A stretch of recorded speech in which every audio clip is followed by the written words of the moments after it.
Exclusive field రిపోర్ట్లో మరో అంశం చూద్దాం. వైసీపీకి మండలిలో బిగ్ షాక్ తగిలింది. ఎమ్మెల్సీ పదవికి జయమంగళ వెంకటరమణ రాజీనామా చేశారు. తన రాజీనామా లేఖను మండలి చైర్మన్ మోషన్ రాజ్కి ఆయన పంపించారు.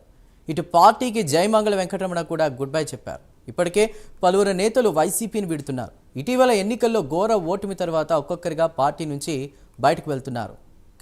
దీనిపై మరింత సమాచారాన్ని మా ప్రతినిధి భాను అందిస్తారు. భాను.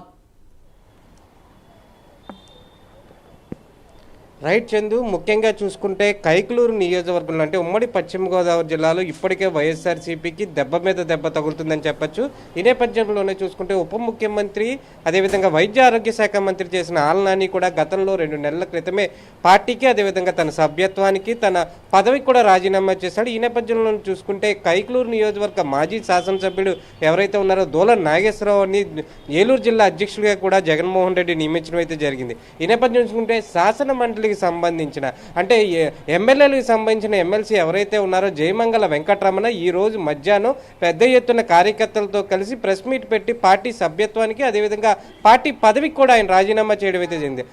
రాజీనామా చేయడమే కాకుండా పెద్ద ఎత్తున జగన్ మీద తన మాట్లాడడం కూడా జరిగింది. ఏమని మాట్లాడారంటే అతను ఎంతవరకు తెగించారు, నేను గతంలో టీడీపీలో పనిచేశాను, అక్కడ నుంచి వైఎస్ఆర్సీపీకి తీసుకొచ్చారు, నేను బీసీకి సంబంధించిన నాయకుడిని, అదేవిధంగా ఇక్కడ కొల్లేరు భారతదేశ పట్టణంలోనే కొల్లేరు మంచినీరు సరస్సు పెద్ద ఎత్తున ఉన్న దాంట్లో కొల్లేరు బాధితులకు నేను అండగా నిలిచే నాయకుడిగా ఒక బీసీ నాయకుడి కింద ఉన్నాను. నాకు ఎమ్మెల్సీ పదవిని ఇచ్చి కూడా నాకు ఎటువంటి అధికారం లేకుండా ఒక డమ్మీ నాయకుడిలాగా జగన్మోహన్ రెడ్డి చేశారని చెప్పని ఆయన ఆవేదన వ్యక్తం చేశారు. ఈ నేపథ్యంలో చూసుకుంటే జగన్మోహన్ రెడ్డిని గడిచిన 2019 నుంచి 2024 వరకు ఉన్న గడిచిన గవర్నమెంట్లో ఏదైతే తన అవమానాలు పడ్డాడో అవన్నీ కూడా వివరంగా వివరించే పరిస్థితి అయితే కూడా కనిపించింది. ఈ నేపథ్యం చూసుకుంటే ఏదైతే జగన్మోహన్ రెడ్డి కలవడానికి కొల్లేరు బాధితులను అదేవిధంగా బీసీలకు వచ్చిన సమస్యల గురించి వివరించడానికి వెళ్ళా కనీసం అపాయింట్మెంట్ కూడా ఇవ్వకుండా కనీసం కలవకుండా తనను అవమానించారని చెప్పినని బయట ఉన్న వాళ్ళతో అంటే కింద స్థాయి అధికారులతో తన ఆవేదన చెప్పుకోమన్నారు.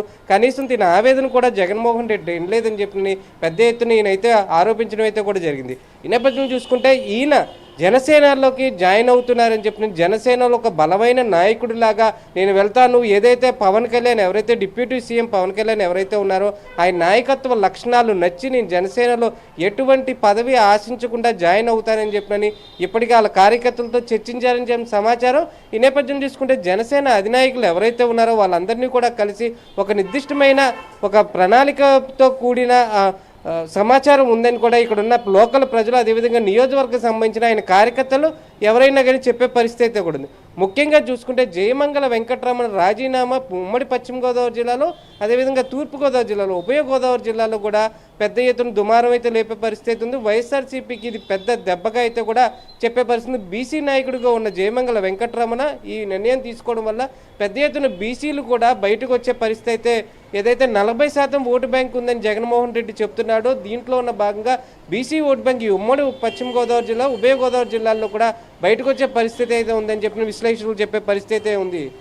Chandu. Right Bhanu, thank you for the field report. Right, ఇక ఇవాల్టి ఎక్స్క్లూజివ్ ఫీల్డ్ రిపోర్ట్లో వివిధ అంశాలపై ఫీల్డ్ రిపోర్ట్ అందించిన మా ప్రతినిధులు కుమార్, కళ అదేవిధంగా తిరుపతి, భాను ప్రత్యేకించి ధన్యవాదాలు. ఇది ఇవాల్టి exclusive field report. Keep watching prime 9 news.